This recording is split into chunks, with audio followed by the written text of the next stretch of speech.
Hello बच्चों, here we have a question. Let's read it. Which statements are correct in terms of chemical kinetic studies? हमें यहाँ पे 4 statements दिए हैं और हमें बताना है कौन सी करेक्ट है. नाउ ये क्वेश्चन का की कॉन्सेप्ट है केमिकल क्वेंचिंग. तो स्टेटमेंट्स को रीड करने से पहले हम जानेंगे ये टर्म केमिकल क्वेंचिंग है क्या. नाउ केमिकल क्वेंचिंग हम यूज़ करते हैं उन रिएक्शंस के लिए जहाँ पर रैपिड कूलिंग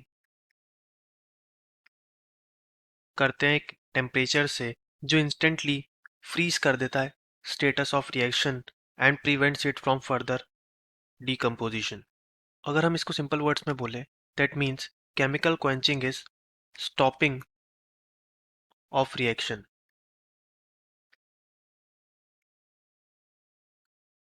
और इसको करने के बहुत सारे तरीके हैं, जैसे इसको मिक्स करते हैं किसी दूसरे सॉल्यूशन के साथ जो रिएक्शन को स्टॉप कर देगा, या फिर उसका रैपिडली हम टेम्परेचर को लो कर सकते हैं यानी कि उसको फ्रीज कर सकते हैं, और या फिर हम उसे एक्सपोज कर सकते हैं एक सर्टेन वेवलेंथ के लिए. नाउ अब हम जानेंगे हम केमिकल क्वेंचिंग प्रोसेस को यूज़ क्यों करते हैं. इसके काफ़ी एडवांटेजेस है, जैसे इट इम्प्रूव्स मटेरियल्स परफॉर्मेंस.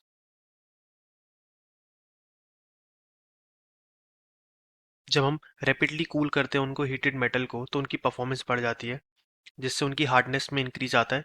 ये हम जनरली यूज़ करते हैं मेटेलिक सब्सटेंसेस के लिए. और we can adjust the rate of quenching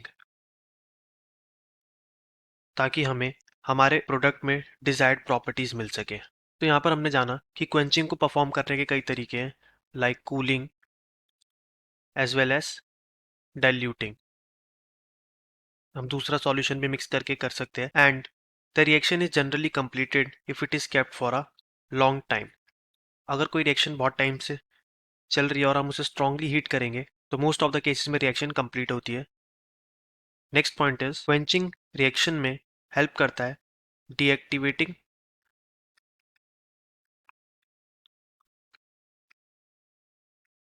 unreacted agents को. इसको हम करते हैं by adding an anti solvent to induce precipitation and collecting or removing the solids. अब हम अपने ऑप्शंस की तरफ देखते हैं. First option is the quenching of reaction may be made by cooling the reaction mixture.